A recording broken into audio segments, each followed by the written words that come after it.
Bien le bonjour tout le monde. Aujourd'hui, nous avons une vidéo majeure. Il est donc le 1er avril, premier jour du Salon de la montre. Et donc, toutes les grandes marques ont dévoilé leurs nouveaux modèles pour 2025. Alors, à présent, Vacheron Constantin. Alors, Vacheron Constantin, cette année, célèbre leur 270e anniversaire. Et donc, sans plus attendre, allons voir les nouveaux modèles pour 2025. Alors, pour commencer, nous avons un quantième perpétuel tourbillon. La montre est avec une indication assez simple, mais qui marche très bien et qui se lit très bien. Donc, nous avons le quantième à 2h30 et puis le jour à 9h30. Nous avons à midi le mois et puis le tourbillon à 6h. Et puis, un peu passé 1h, nous avons l'indication de l'année, ou plutôt de la position de l'année dans le cycle des années bissextiles. Remarquez également le motif ici qui est basé sur la croix de Malte. Donc nous avons des angles qui vraiment découlent de la forme de la croix de Malte, qui est également ici sur la cage du tourbillon. C'est une jolie montre, pas énormément à dire sur, mais ils n'ont pas essayé de la faire trop complexe pour rien, alors elle se lit bien et puis très jolie. Nous avons un boîtier en platine de 42 mm, c'est une édition limitée et puis très beau contraste également avec le bracelet bleu. Alors, dans le même temps, nous avons une montre Skeleton qui est cette fois un calendrier complet, donc indique certes le jour et le mois, mais qui ne connaît pas le nombre de jours dans chaque mois. Et donc, nous avons le quantième qui est indiqué par aiguille en périphérie. Nous avons, comme je vous l'ai mentionné, le jour et le mois. Et puis, nous avons la phase de lune. Et puis, comme la montre est skeleton, bien, nous avons un disque semi-opaque qui cache la partie inférieure du disque de la phase de lune sur laquelle nous avons l'inscription Vacheron Constantin Genève. La montre reprend pour la partie qui n'est pas skeleton le sorte de motif basé sur la croix de Malte. Et puis, je pense que c'est un peu le style que vise avoir Vacheron Constantin pour leur 270e anniversaire, car cette pièce est également limitée euh, et en platine, cette fois 41 mm. Ensuite, nous avons à première vue une montre très similaire, mais cette fois nous avons un quantième perpétuel et la date est rétrograde. Donc, remarquez l'arche ici, sur laquelle la montre n'est pas skeleton avec encore une fois le même motif, mais la partie inférieure, elle, est skeleton avec le même disque du jour, du mois et la phase de lune avec l'indication ici de l'année. Également, je vais aller vérifier leur montage des montres et j'en profiterai d'ailleurs pour vous montrer plus en détail les photos. Alors ici, elle est automatique et puis d'une bonne taille, d'une belle balance. La montre se lit bien, mais est tout de même très intéressante du sens qu'il y a des choses qui se passent sur le cadran. Alors c'est facile d'admirer la montre, mais elle n'est pas pour autant surchargée.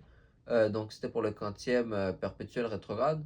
Ensuite, pour le triple calendrier, nous avons à nouveau un remontage automatique. Et même chose pour le quantième perpétuel tourbillon, sauf que cette fois, remarquez, le rotor est entièrement excentré du sens qu'il n'est pas relié au centre. Ensuite, dernière montre de la même palette, donc encore une fois en platine, cette fois 41 mm, nous avons simplement un tourbillon avec le quantième rétrograde. Et puis la montre fait plus simple, quoique tout de même pas trop épuré, avec le cadran skeleton. Et nous avons à nouveau le même motif et donc également une édition limitée. Et donc nous voyons vraiment un style dans les montres qui semblent être tous pour le 270e anniversaire puisqu'elles sont tous des éditions limitées et Vacheron reste dans le même style. Ensuite nous avons plutôt en or blanc et en or rose deux montres qui ont encore le même motif de cadran et qui sont à quantième rétrograde encore une fois avec la phase de lune. La montre est dans un style différent puisqu'elle est cette fois dans la collection Patrimonie, dans les deux cas avec des jolis bracelets verts, alors que les montres que nous avons vues précédemment étaient dans la collection traditionnelle. Alors je crois que c'est un remontage automatique, alors oui c'est cela, et puis les montres font plus simple avec leur index en barre, mais elles font très lisibles, très jolies. Et puis vous avez encore une fois, comme vous pouvez le voir ici, le motif qui semble être pour le 270e anniversaire. Ensuite, dans le même style, simplement avec le quantième à 6 heures. Et puis, eh bien, je ne vais pas aller en détail sur cette montre car il n'y a pas grand chose à dire. Alors, à nouveau, avec le même joli cadran, le même joli bracelet, il n'y a pas grand chose à dire. Alors, on va directement passer aux suivantes. Alors, nous avons une traditionnelle manuelle en platine avec la petite seconde. À 38 mm, la montre fait plus entrée de gamme, quoique tout de même à 50 000 mais elle reste dans la collection, on pourrait dire, commémorative du 270e anniversaire, puisque nous avons le même motif. qui semble être vraiment la caractéristique distinctive.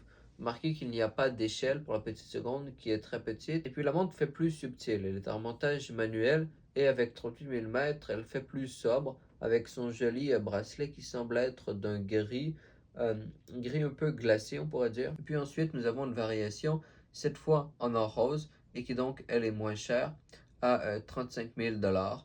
Et puis, celle-ci offre un contraste différent.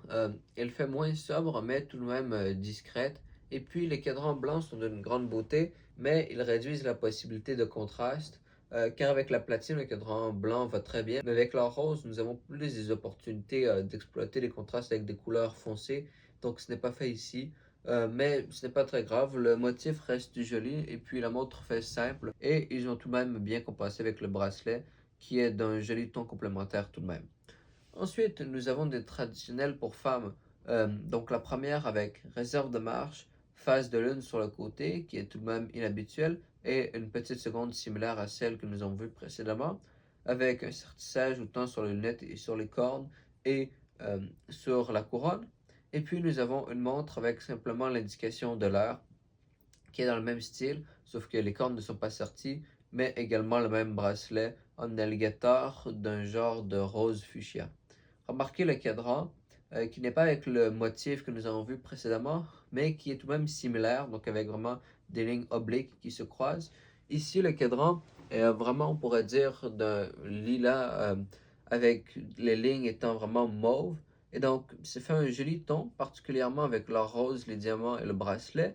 Et puis, bravo à Vachon Constantin pour cette jolie montre. Nous parlons de 36 mm, ce qui est quand même une taille raisonnable, et puis un remontage manuel. 33 mm pour celle n'indiquant que l'heure, également manuel. Et puis, elle fera une montre plus classique, plus discrète, mais tout de même très réussie.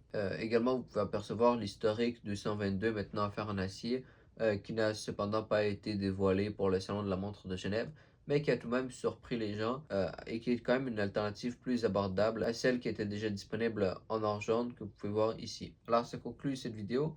L'entièreté des modèles qui ont été sortis ont été en édition limitée et donc ils semblent vraiment se concentrer sur leur 270e anniversaire avec plusieurs modèles plutôt qu'un modèle très complexe et d'autres modèles de production générale et pas limitée comme on l'a vu dans le passé. Tout de même très réussi, j'aime tout particulièrement celle en platine avec le bracelet bleu et le cadran blanc, parfois squeletton.